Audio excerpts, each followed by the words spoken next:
The first shot that should have ended humanity came on a Tuesday morning, when the sky above New Delhi split open, like a wound in reality itself.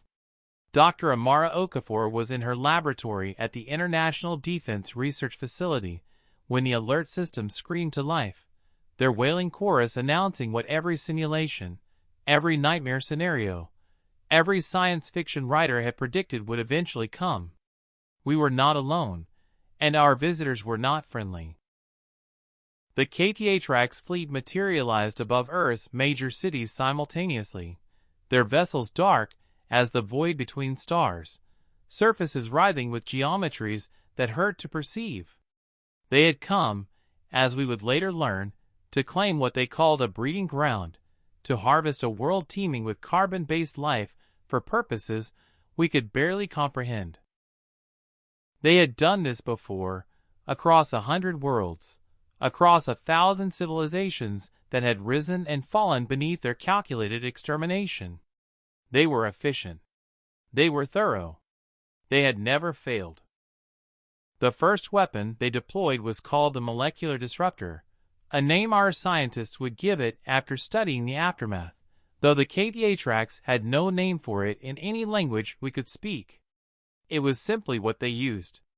On the colony world of X Prime, it had reduced 2 billion sentient beings to constituent atoms in 4.7 seconds. On the crystalline cities of the Thrain Collective, it had turned living thought itself into scattered energy.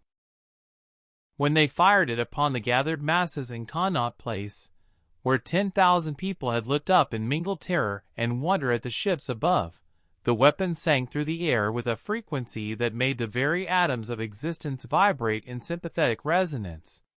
The KTHRAX watched from their command decks, mandibles clicking in what passed for satisfaction among their kind, waiting for the familiar dissolution, the instant transformation of living matter into dispersed particles.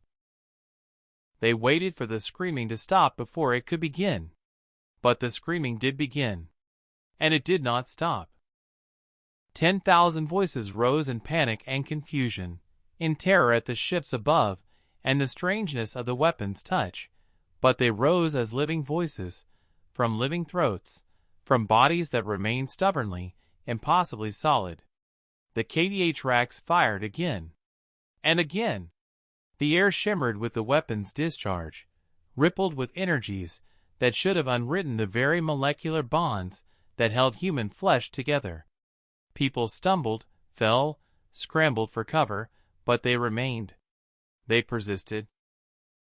They endured. In orbit, in the command chamber of the lead vessel, the KTHRAX war coordinator experienced something its species had not felt in 3,000 years of conquest. Confusion. Error messages cascaded across their biological computational matrices. The weapons were functioning perfectly. Every diagnostic returned nominal. The targeting was precise. The power output was correct. And yet, the prey species below continued to exist. Dr. Okafor watched the live feeds from New Delhi with her hand pressed against her mouth, tears streaming down her face, as she witnessed what should have been humanity's end become instead its first great mystery. Around the world, the same scene repeated. In Tokyo, in Sao Paulo, in Lagos, in Sydney, the molecular disruptors fired and humanity remained. The KTHRAX, systematic in their approach, cycled through their arsenal. The neural cascade, which had turned the hive minds of the Zephyr into catatonic shells, washed over human crowds like water over stone. The entropic accelerator, which had aged the warrior race of Droon to dust in moments, left human soldiers standing confused but intact. The quantum shear, the genetic unraveler, the consciousness void, all the terrible instruments that had ended civilizations, struck humanity and found no purchase.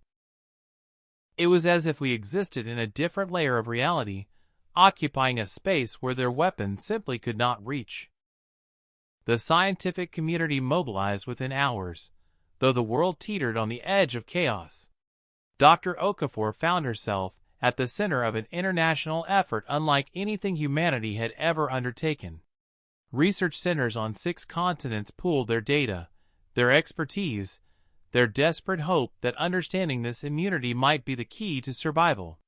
Because while the alien weapons could not kill us directly, the KTHRAX had other methods.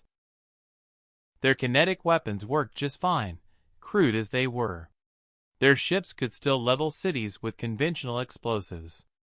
They could still crack the planet itself if they chose. But they did not choose. Not yet.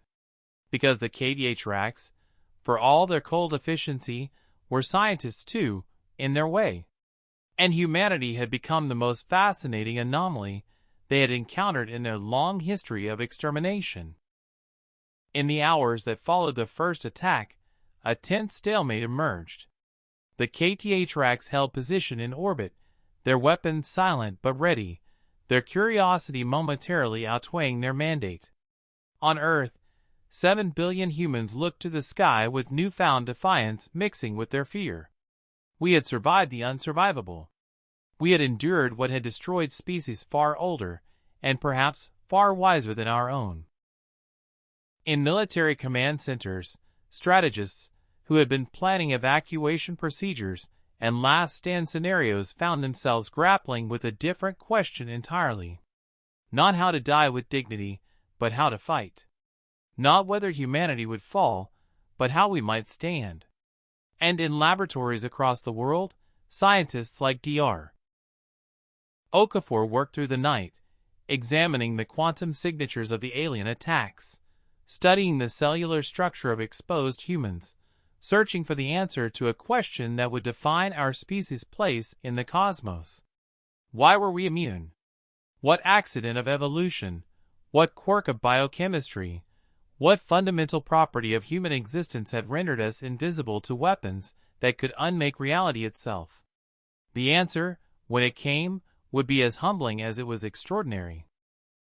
Dr. Okafor made the breakthrough on the 3rd day of the occupation, though she would later say it was not truly her discovery alone, but the collaborative effort of thousands of minds working in desperate synchronization.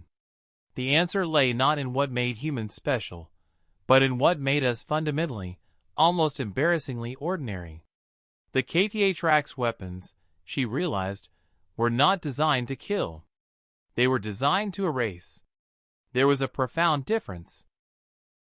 Every species the KTHRAX had encountered before humanity had achieved interstellar capability, had touched the stars, had fundamentally altered their own biology through technology or evolution to withstand the rigors of space travel. The Thrain Collective had replaced their cellular structure with crystalline matrices. The Droon had enhanced their genetic code with quantum entanglement. Even the relatively primitive Vex had undergone systematic biological augmentation for 3 generations before achieving space flight. They had all, in their way, transcended the purely biological. They had become something more than the random products of planetary evolution. Humanity had not. We had built rockets and satellites, yes, had even walked on our moon and sent probes to the edges of our solar system. But we remained, at our core, exactly what we had always been. Carbon-based life form shaped by 4 billion years of chaotic, undirected evolution on a single, unremarkable world. We had no quantum enhancements woven into our DNA. Our neurons fired through simple electrical impulses and chemical reactions, not through exotic matter or dimensional folding. We were not networked to any hive mind, not augmented by nanotechnology, not improved by any fundamental rewriting of our biological code. We were just human. Ordinary, limited, purely terrestrial human. And that ordinariness was our salvation. The KTHRAX weapons targeted the enhancements, the improvements, the very things that made a species advanced enough to be worth exterminating. They were precision instruments designed to disrupt quantum consciousness, to unravel engineered genetics, to collapse artificial molecular structures. They were weapons meant for civilizations that had outgrown their cradles, that had reshaped themselves for the stars. They had no mechanism to affect something as primitive, as stubbornly natural as unmodified human biology. It was like trying to hack a computer that had never been connected to a network. There was simply no interface for the weapon to access, no enhanced system to subvert, no improved biology to unravel. We were too primitive to kill with their advanced weapons. The revelation spread through the scientific community with the force of divine inspiration, and with it came a cascade of implications that would reshape everything humanity thought it knew about its place in the universe. On the fifth day, the KTHRAX War Coordinator did something unprecedented in its species' history. It opened a communication channel. The message came in mathematical proofs and frequency modulations, in concepts that our most advanced AI systems struggled to translate into anything resembling human language. But the essence was clear. The KTHRAX had a problem.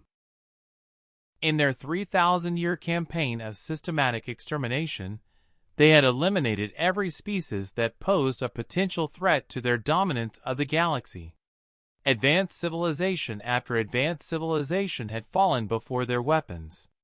But their weapons did not work on us, and the calculus of their invasion had suddenly become complicated.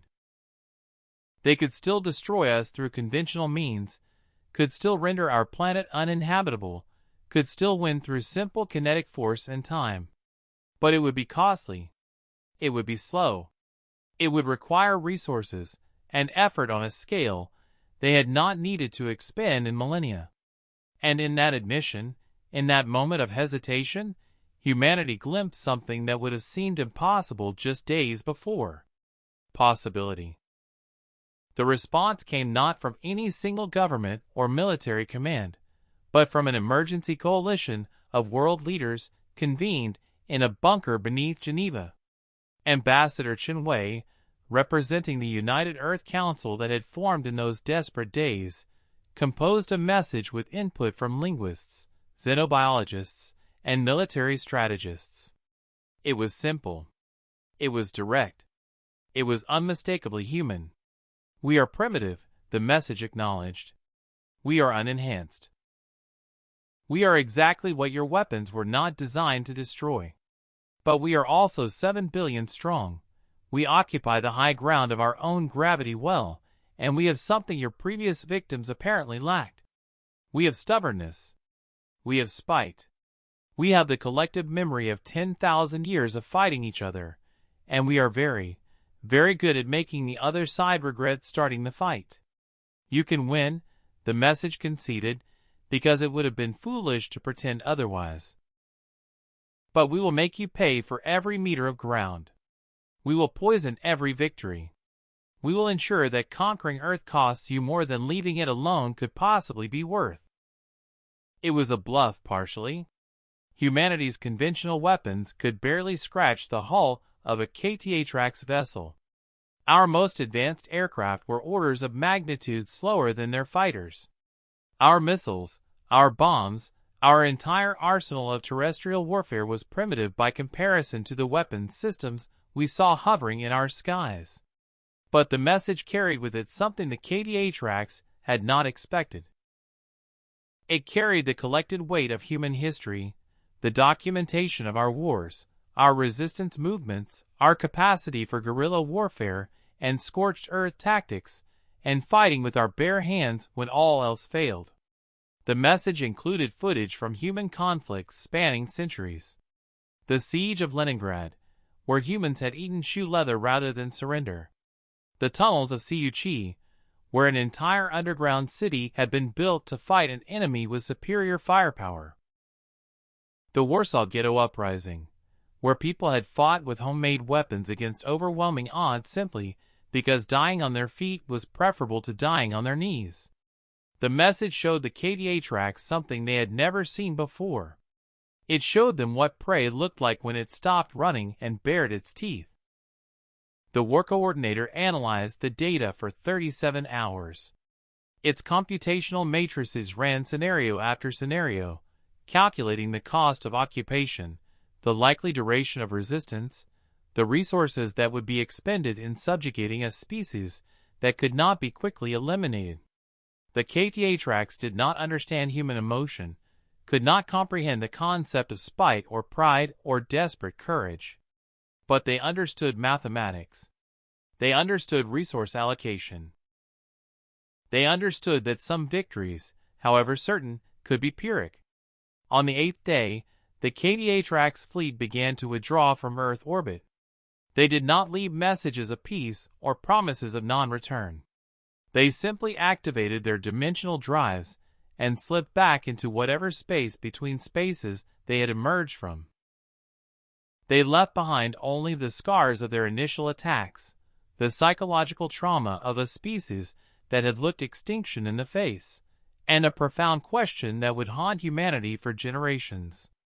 Had we won, or had we simply been deemed not worth the trouble of exterminating?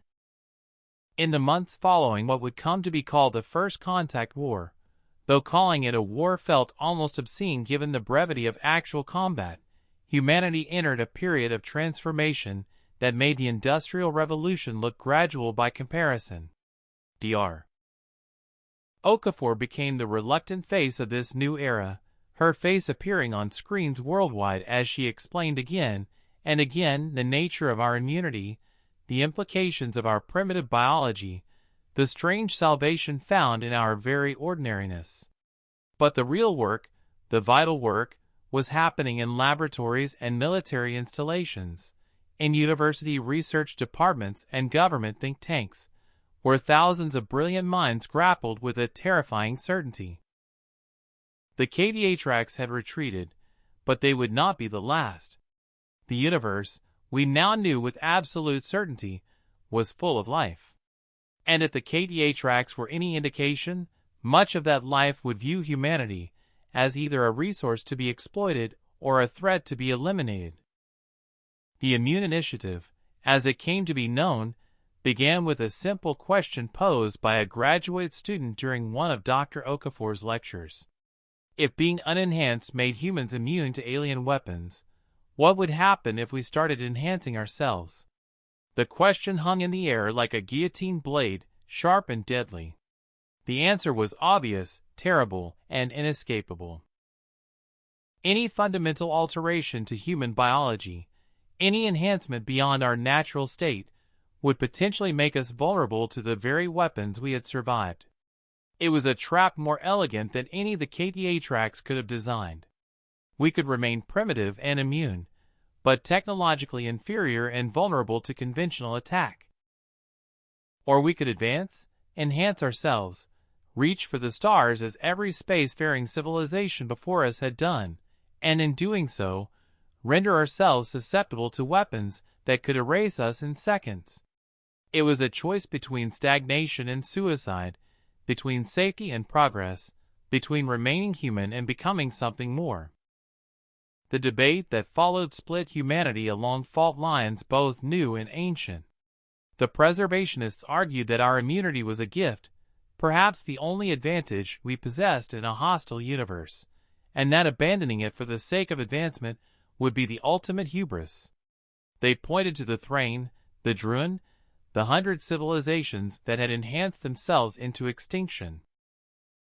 They argued that humanity's strength had always been our adaptability, our capacity to work with what we had rather than remaking ourselves into something new. We had conquered our world not through biological superiority, but through cooperation, tool use, and relentless innovation within our natural limits. Why abandon that now? The transhumanists countered that remaining unenhanced would doom humanity to irrelevance at best, extinction at worst. They argued that immunity to one type of weapon was no guarantee of survival, that we had been lucky with the KTHRAX, but might not be lucky with the next species that found us. They spoke of genetic therapies that could cure disease, neural enhancements that could expand consciousness, biological modifications that could allow humans to survive in hostile environments without cumbersome technology. They argued that remaining purely human was not preservation but paralysis. Dr. Okafor found herself caught between these two camps, sympathetic to both, fully aligned with neither. She had dedicated her life to understanding human biology, to pushing the boundaries of what was medically possible. But she had also stood in her laboratory and watched as weapons that should have destroyed cities passed through human bodies, like light through glass. She had seen the data, understood the mechanism, knew with scientific certainty that we stood on a nice edge. One side offered safety at the cost of progress. The other offered advancement at the risk of annihilation. Neither was acceptable. Neither was sustainable. There had to be another way. The solution, when it emerged, came not from the scientific establishment but from an unexpected source. A collective of independent researchers, including programmers, engineers, and theoretical physicists, proposed what they called the segmented approach. Humanity would not enhance everyone. We would not remain entirely unenhanced either. Instead, we would deliberately create a bifurcated civilization. The proposal was radical, ethically complex, and pragmatically brilliant. A percentage of humanity would remain completely unenhanced, their biology preserved in its natural state, kept free from any genetic modification, neural augmentation, or biological improvement. They would be living insurance, a guarantee that whatever happened to the enhanced portions of humanity, our species would survive. They would be soldiers trained to fight with conventional weapons, scientists working with unaugmented minds, civilians living lives that would have been recognizable to their ancestors. They would be purely, absolutely, stubbornly human. The rest of humanity would be free to enhance themselves, to pursue genetic therapies and neural upgrades, to push the boundaries of what human biology could become. They would take the risks, push the frontiers, develop the technologies that might let humanity compete with species that had been spacefaring when our ancestors were still in caves. And they would do so knowing that if those enhancements made them vulnerable to alien weapons, if they became targets for the next KDH-Rax, there would still be unenhanced humans to carry on, to remember, to survive. The implementation of the segmented approach was neither swift nor smooth. Legal frameworks had to be created to protect the rights of both enhanced and unenhanced populations. Educational systems had to be redesigned to accommodate divergent paths. Economic structures had to adapt to a world where a portion of the population was deliberately limiting their biological potential. There were protests, legal challenges, philosophical treatises arguing both sides. Some called it wisdom. Others called it madness. Some saw it as humanity's best chance at survival. Others saw it as the beginning of a permanent genetic caste system that would fracture our species forever. But slowly, gradually, with all the messy compromise that characterized human decision-making, the new paradigm took shape.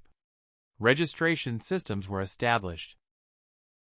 Not to force anyone into either category, but to track population distributions, to ensure no region became entirely enhanced or entirely natural, to maintain the balance that would be our survival strategy. Dr. Okafor herself remained unenhanced, though she was eligible for modifications that would have cured the arthritis in her hands, that would have expanded her cognitive capacity, that would have extended her likely lifespan by decades.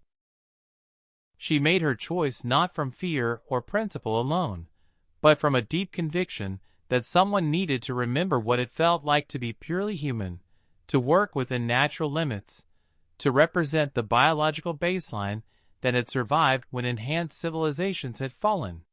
She kept working, kept researching, kept pushing the boundaries of what could be understood about human biology without fundamentally altering it.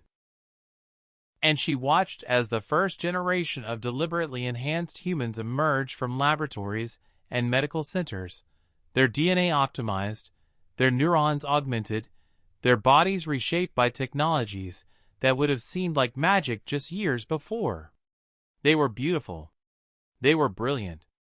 They were potentially doomed. But they were also hope.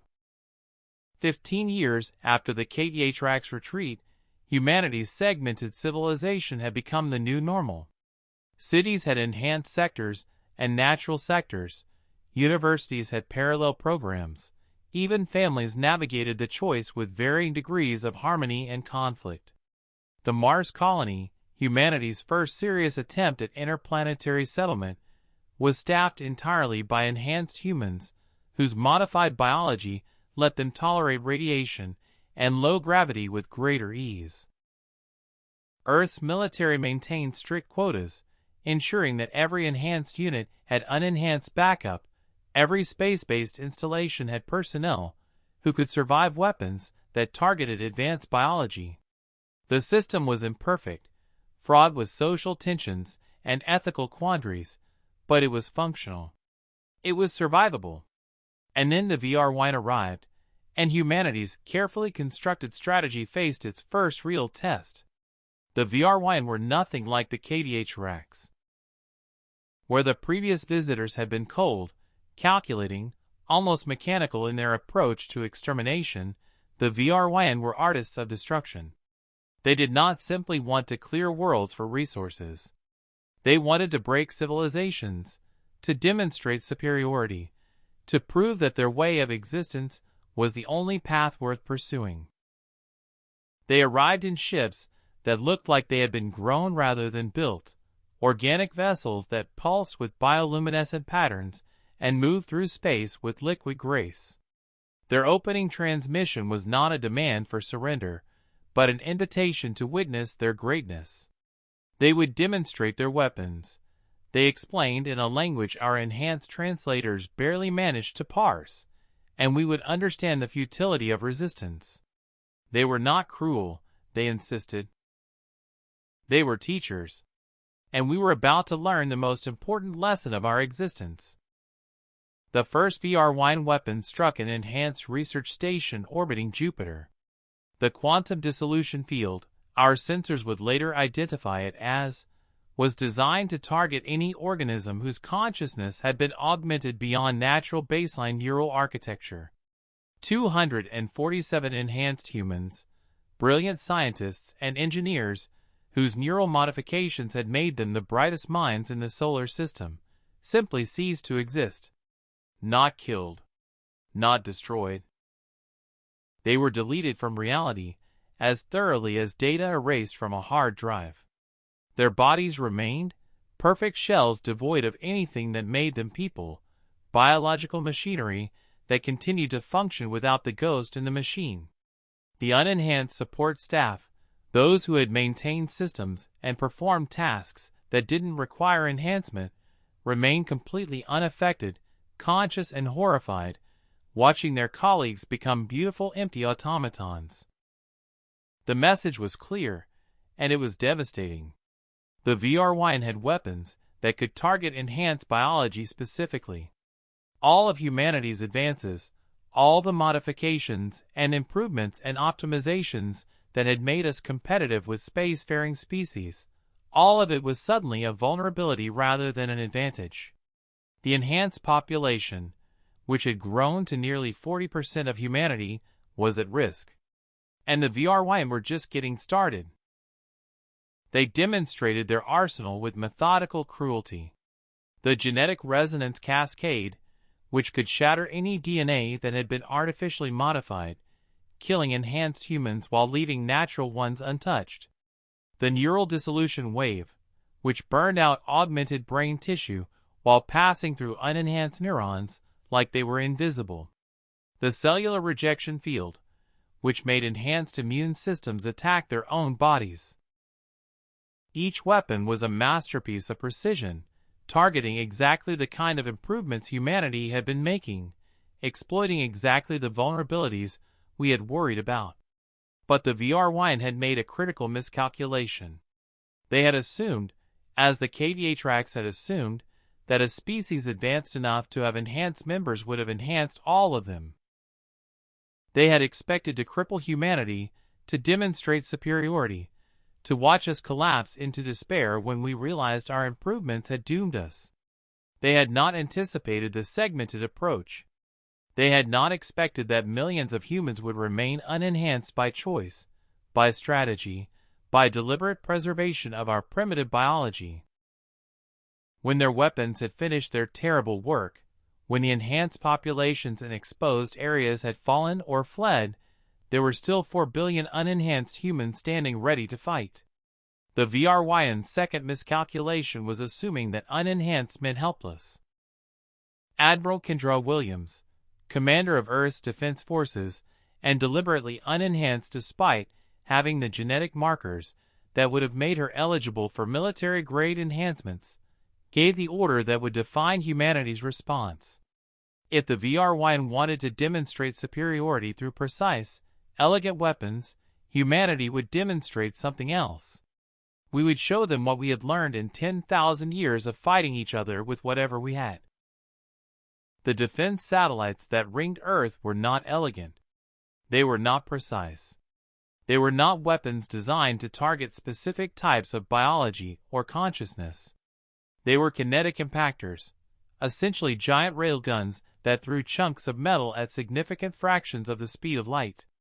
They were nuclear weapons, crude fusion and fission devices that released energy through simple atomic forces. They were chemical explosives, electromagnetic pulse generators, conventional missiles with conventional warheads. They were everything the VRYN's elegant weapons were not. And they were entirely operated and controlled by unenhanced humans immune to the VRYN's arsenal. The battle, if it could be called that, lasted 4 hours and 17 minutes. The VRYN ships were magnificent, their defensive systems sophisticated beyond anything humanity had built. But their shields were designed to deflect energy weapons and exotic matter attacks, not to stop simple kinetic projectiles moving at relativistic speeds. Their point defense systems were optimized for precision threats, not swarms of conventional missiles. Their entire tactical doctrine was built around fighting species that had graduated to elegant, advanced warfare. They were unprepared for humanity's willingness to throw crude, stupid, overwhelmingly abundant conventional weapons at them until something worked. Admiral Williams watched from Earth Defense Command as VRYN vessels, each one a work of biological engineering that had taken decades to grow, were shredded by weapons that would have seemed primitive to civilizations that had fallen centuries ago. She felt no satisfaction, only grim determination. This was not a victory to celebrate. This was survival bought with tactics that proved how far humanity still had to go. When the VRYN flagship finally retreated, damaged and trailing atmosphere from multiple breaches, they sent one final transmission. It was not a threat or a promise of return. It was a question that our enhanced translators struggled to interpret properly, but the essence was clear. How were we still primitive? How did we possess both advanced technology and unenhanced biology? How had we managed to avoid the trap that caught every other species? The answer that went back was simple. We learned. We watched. We saw what happened to civilizations that enhanced all of themselves. And we decided that being partly primitive was better than being entirely extinct. The VRYN never responded. Their ships vanished into whatever dimension they used for faster-than-light travel, and they never returned. But their question lingered. 23 years after the First Contact War, Dr. Amara Okafor stood before the Galactic Assembly, the first human to address the coalition of species that governed the explored regions of the galaxy. She was 78 years old, unenhanced except for a simple pacemaker that kept her aging heart beating steadily, and she spoke on behalf of a species that had fundamentally changed the calculus of interstellar civilization. The assembly chamber was a marvel of engineering, a space station built by 17 different species, each contributing their unique understanding of physics and biology to create a meeting place where radically different forms of life could coexist. The representatives ranged from gaseous entities held together by magnetic fields to crystalline intelligences that communicated through modulated light. And all of them were enhanced. Every single species in the assembly had modified themselves, had transcended their evolutionary origins, had become something more than what nature had made them. Except humanity. Dr. Okafor's speech to the assembly was not a celebration of humanity's uniqueness, but a question that cut to the heart of galactic civilization's greatest paradox. She spoke of the species that had come before, the civilizations that had enhanced themselves into vulnerability, and then been exterminated by others who had done the same. She described the cycle that seemed to govern the galaxy, where each generation of enhanced species rose to dominance only to fall to weapons designed for their specific enhancements. She asked the question that no one in the assembly wanted to hear. How many civilizations have been lost because enhancement was seen as the only path forward? How many species might still exist if they had kept some of their people unenhanced? How long can this cycle of enhancement and extinction continue before it consumes you all? The response from the assembly was not uniform. The Thelzon, whose collective consciousness allowed them to process multiple perspectives simultaneously, acknowledged the validity of her concern, but noted the practical difficulties. Enhancement for most species was not optional. It was how they survived hostile environments, how they achieved the cognitive capacity for advanced mathematics and physics, how they developed the biological systems necessary for space travel. Humanity had the luxury of being unenhanced because our world was remarkably well suited to our biology, because our neural architecture was complex enough to develop advanced science without modification, because we existed in a narrow band of circumstances that made remaining natural viable. Most species did not have that luxury. But there were exceptions, and those exceptions changed everything. The core, a species of silicon-based life forms from a high-gravity world, had been listening in silence throughout the assembly.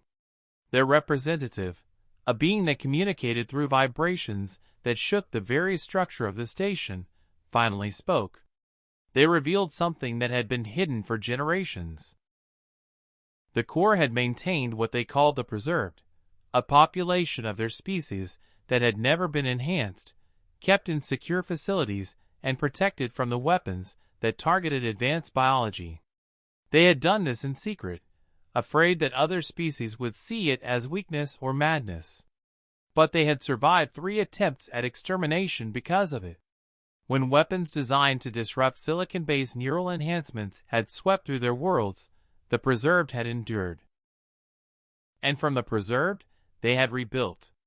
Humanity was not alone in understanding the value of preservation. We were just the first to make it public policy. The revelation that followed transformed the assembly. The Myrti admitted to maintaining genetic archives, stored genetic material from before their species enhancement. The Velthri spoke of isolated colonies deliberately kept at pre-enhancement technology levels, justified as historical preserves, but secretly maintained as insurance. One by one, species that had appeared fully committed to enhancement revealed their own forms of preservation, their own acknowledgments that progress without backup was a path to extinction. Humanity had not discovered a new principle. We had simply been brave enough, or perhaps desperate enough, to make explicit what others had hidden.